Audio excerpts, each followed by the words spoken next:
आपल्या शेतातील सोयाबीन आहे मंडळी. नमस्कार मंडळी. आपण बघत असाल की हे जे राजकारणी आहेत आजच्या पिढीमध्ये, यांना काही लिहिता येत नाही, काहीला वाचता येत नाही, काहीला बोलता येत नाही. जे येईल ते आपलं सहज मांडायचं. पण तो ट्रेडिंग काळ गेलेला आहे मंडळी. कारण कशामुळे आता हा सोशल मीडियाचा जमाना आलेला आहे.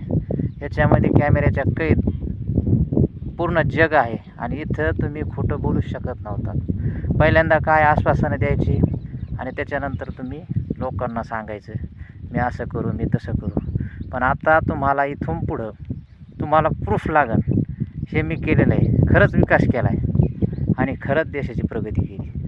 आणि ज्या ज्या क्षेत्रामधले जे मंत्री आहेत त्यांचं काम असं अचूक पाहिजे. अजिबात भ्रष्टाचार नको आणि भ्रष्टाचारांच्या विरोधात असा कठोर कायदा तयार करायला पाहिजे की जेणेकरून पुन्हा कुठल्याही मंत्र्यांची किंवा कुठल्याही अधिकाऱ्याची तिथं अशी ताकद नाही झाली पाहिजे की मी हे भ्रष्टाचार करू शकतो. आता आपल्या बाजूलाच राज्य आहे तामिळनाडू. तिथे विजय थलपतीनं काय सांगितलं आहे की लाखो लोकांमध्ये की तुम्ही काय करा, अधिकाऱ्याकडे जा आणि अधिकाऱ्यानं जर 1 रुपया मागू द्या किंवा काही लाच मागू द्या, फक्त मला सांगा, त्यांना द्या आणि दिल्याच्यानंतर बघा काय होईल ते.